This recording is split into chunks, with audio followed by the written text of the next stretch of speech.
Guys welcome back to YouTube channel TFI ముచ్చట్లు. Friends ఇది వచ్చేసరికి అయితే మార్గన్ మూవీ గురించి అయితే మాట్లాడుకుందాం.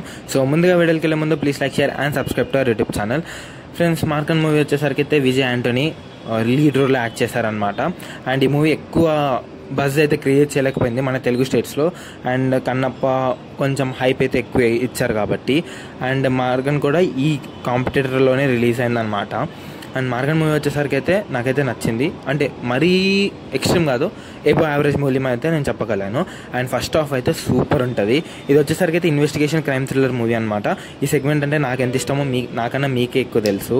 స్టార్టెడ్ విత్ అయితే చాలా బాగా అయితే స్టార్ట్ చేస్తారు, ఒక కాన్సెప్ట్ తీసుకుని అండ్ ట్విస్ట్ స్టన్స్ తోటి అయితే ఒక బిల్డ్ చేసుకుంటూ వెళ్తారనమాట. ప్లాట్ లైన్ అయితే చాలా సింపుల్గా ఉంటుంది. అండ్ ఒక పోలీస్ ఆఫీసర్ అయితే హైదరాబాద్లో అయితే మర్డర్ జరుగుతుంది. And similar kind of murder అనేది ముంబైలో కూడా జరుగుతుంది. సో దానికి రెండింటి లింక్ ఏంటి అన్నట్టుగా అయితే చూపిస్తారనమాట. అండ్ ఫస్ట్ హాఫ్ వరకు అయితే ఎక్స్ట్రాడినరీగా ఉంటుంది అనమాట.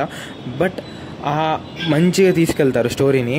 బట్ సెకండ్ హాఫ్లో వచ్చేసరికి అయితే ఇప్పటిదాకా చూసింది కాదు, ఇంకొకటి ఉంది అన్నట్టుగా థర్డ్ వేవ్లో అయితే లాగుతారనమాట. సో ఆ థర్డ్ లాగినప్పుడు కూడా పర్ఫెక్ట్గా లాగాల్సింది. సో అక్కడైతే లాగలేరు, సరిగ్గా తీసుకెళ్ళలేకపోయారు మూవీని అయితే.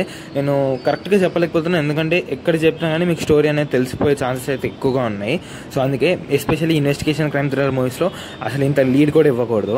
సో వేరే టాపిక్ అయితే తీసుకెళ్తారు. సో ఆ టాపిక్ నుంచి అయితే క్లైమాక్స్ అయితే అన్ఈవెన్గా అయితే ఎండ్ చేస్తారనమాట.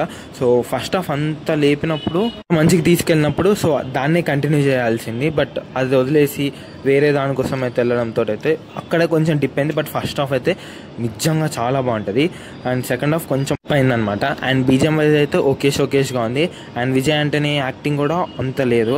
అండ్ మిగతా అందరూ వాళ్ళ రోల్స్ అయితే డీసెంట్గా అయితే పర్ఫార్మెన్స్ అయితే ఇచ్చారనమాట. అండ్ ఈ మూవీ అయితే బాగుంది, అబో యావరేజ్ ఉంది అక్కడ చెప్పినట్టుగానే. అండ్ మనం ఎప్పుడు ర్యాంకింగ్ ఇస్తాం కాంపిటేటర్ మూవీస్తో పాటు. సో ఇదే ఫస్ట్ ఉంటుంది అనమాట మారన్. దాని తర్వాతే కన్నప్ప అయితే చాలా ల్యాగ్ ఉంటుంది. దీంట్లో ల్యాగ్ అనేది ఎక్కడ ఉండదు, ఏ డైవర్ట్ సీన్స్ కూడా ఉండవు, ఆన్ పాయింట్తో అయితే వెళ్తారనమాట. సో ఫస్ట్ ప్లేస్ వచ్చేసరికి అయితే మారన్ అండ్ సెకండ్ వచ్చేసరికి అయితే కన్నప్ప. సో కన్నప్ప బదులు దీనికి వెళ్ళండి, మీరైతే డిసప్పాయింట్ అవ్వరు, ఇదైతే నా హామీ. సో మీరేమనుకున్నారో కామెంట్ చేసేయండి. So please like share and subscribe to YouTube channel. Thanks for watching.